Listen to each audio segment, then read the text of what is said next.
Hey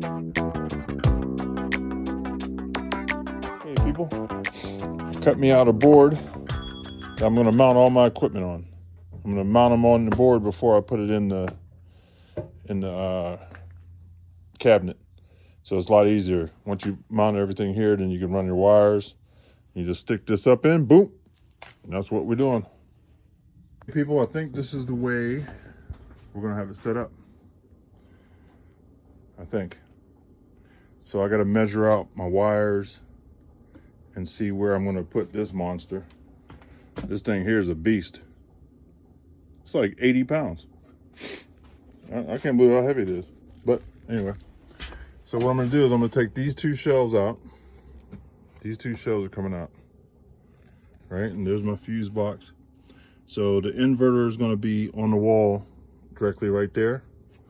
And then that whole panel right there will go on this side right here. So I think that'll work. I'll take these two shelves out and I'm going to move this shelf down closer to the batteries here. So we'll still be able to fit some cereal boxes or something.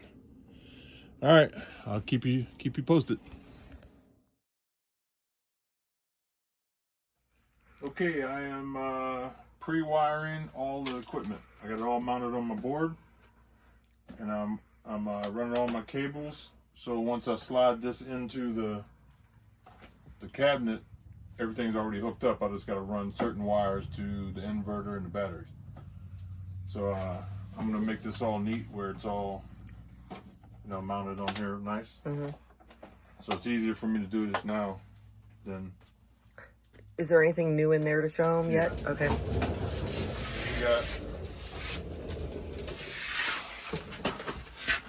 like I said before, we took the shelves out and we put the inverter in. And then that panel of equipment there will go on this wall. It'll go here. Okay. All right. That's it. We'll show them when you're done. Yep. Okay, people. I don't know if you can see me. But what I'm doing now is making the battery cables. These are 2/0 gauge and really heavy duty. So right now I'm putting the lugs on. So these will bolt to the batteries. And I am using this cutter. It's a stripper, so being this thick, it's hard to cut it with regular cutters or whatever the case. So I had to use bolt cutters to cut the actual wire to size.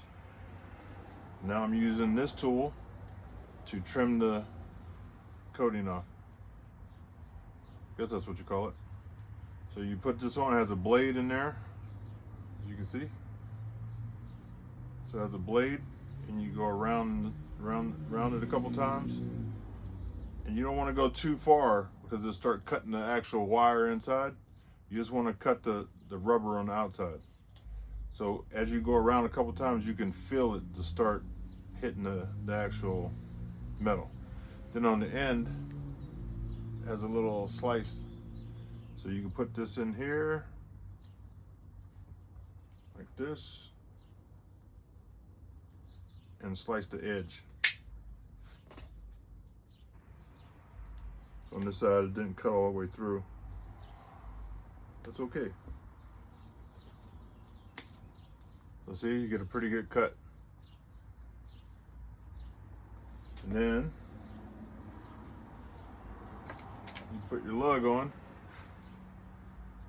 And you have to try to make sure you get all the strands inside. There it is.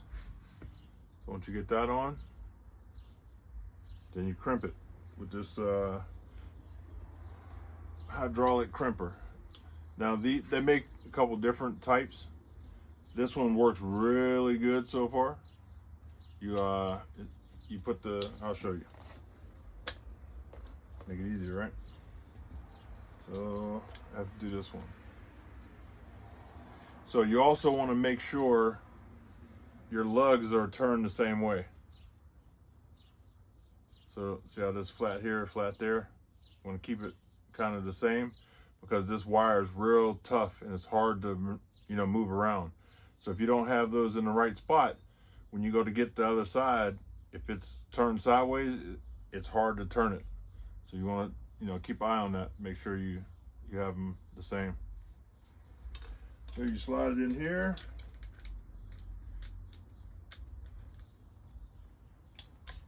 Make sure it's pumping it. Now there's a couple ways to do this. Some people put this in, pump it down, and then put the wire in. But I seem to work better like this. So when you press it, this cylinder presses against that and it crimps it. So I'm gonna do that now.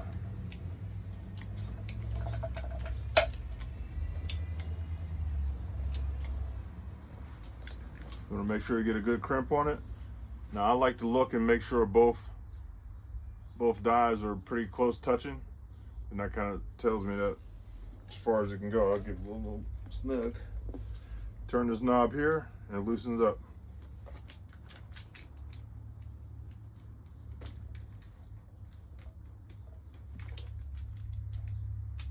Come on, baby.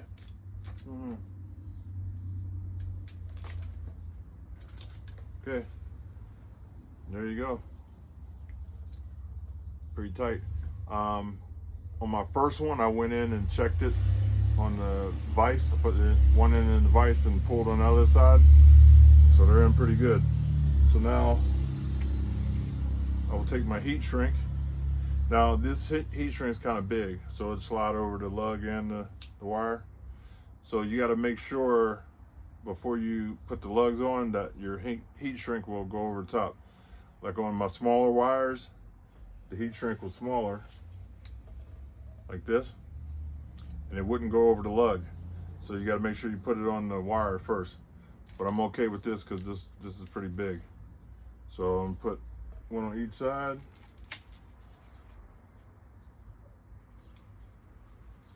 And then I'm gonna heat shrink them over here. Actually, I'll do it for you.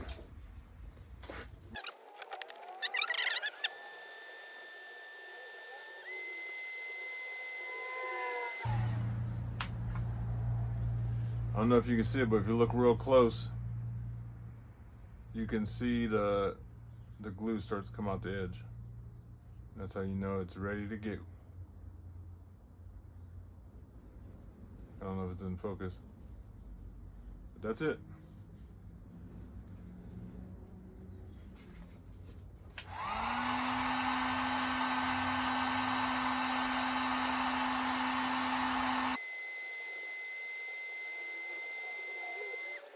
All right, so that's one down and 3 more to go. So I need 3 of these this size to go from battery to battery to battery, and then I have to go do the negative, the black wire. So that's down there. So I have to do 3 of these for that, and then I have to do the length from that to the inverter. So I'll let you know what's happening. Okay, excuse the mess, but I'm revamping the whole system. And the reason I'm doing all this, I'm adding bigger cables, changing all my equipment to be able to go bigger. I want a bigger system. I want to be able to help other people that might be in the area. If they're running out of juice, I'll be able to plug them up and help them stay charged, like my buddy Ace did down in Florida for me, because I didn't have my solar panels hooked up yet, so I was running off generator. And so he steps in and says, hey, no reason to use a generator. You just plug up to my bus, and it worked out really nice. And I really appreciate him helping us like that. So that's why I'm changing all this over. system was working pretty good the way it was, but I want to be a big dog. So I'm changing all the small wires over to big, because I'm sooner or later going to add more batteries. I'm going to add a lot of solar panels. So I'm doing it all right now while I'm home,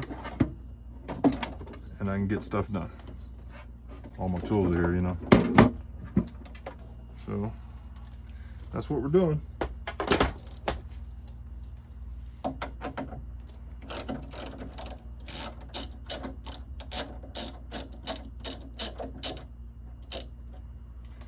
Now, the first system that I put together here had the EG4 all-in-one inverter, charger. It ran the whole system, one box, and it came with all the wires. Came with everything. You just mount it on the wall and run your wires to the right spots, and it's ready to go. A couple settings you got to change. Now I'm moving towards Victron, and you have to buy every wire. You have to buy everything. It doesn't come with anything. This comes with the equipment, and you have to buy the wires or make them, which that's what we did here. Made my own. So this whole setup is all in what you can afford and what you can do on your own. So I would like to I'd like to add 2 more batteries, I think. The more batteries you have, the more time you can go off grid. And I want to be self-sufficient if I go off grid, or if you don't have any sun. Like, you might run into a couple days where the sun doesn't come out. And if that happens, then the bigger your battery bank is, the longer you can run. So I don't like to be stuck. It sucks being stuck.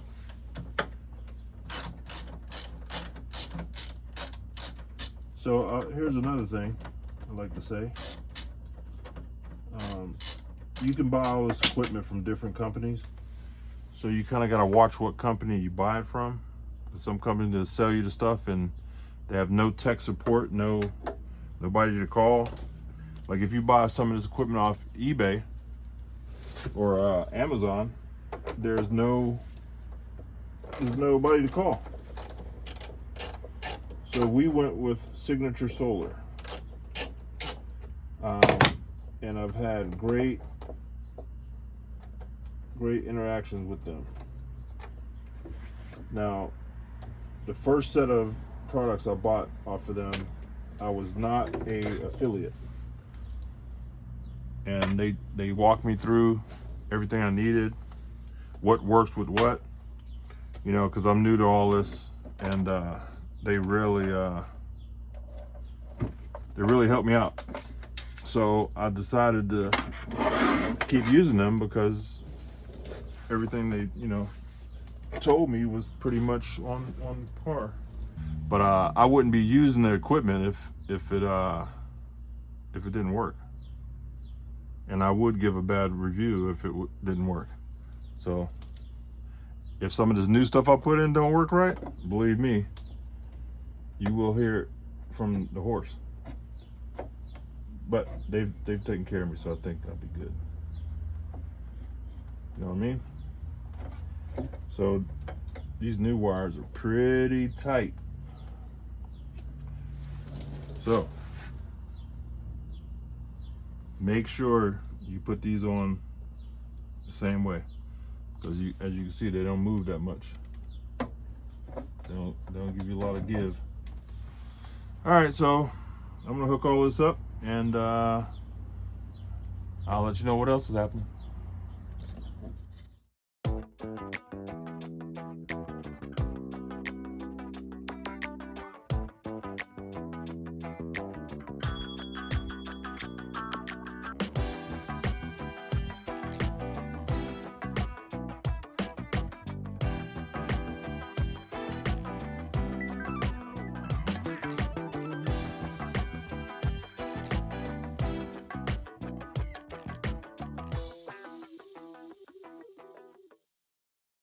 Okay, people, I got my board hung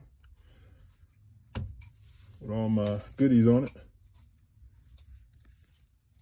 Now I have to run everything to the inverter, fuse box, and the batteries. And I just made new cable. Just run from here to the inverter. So I had to do 2 of them. So that's what we're working on now. I'll get back to you.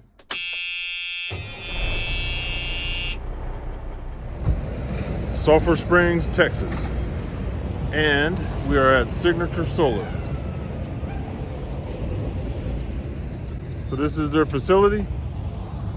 As you can see, they got set up stuff over here.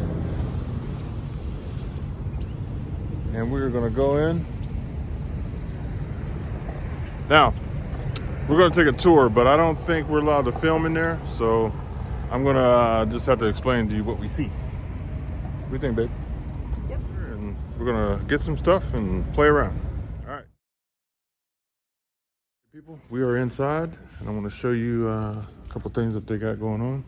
So here, you can see how they set it up for a home. And this is another setup for the home. And as we go down, you can see for different applications. And this would be for our buses and RVs.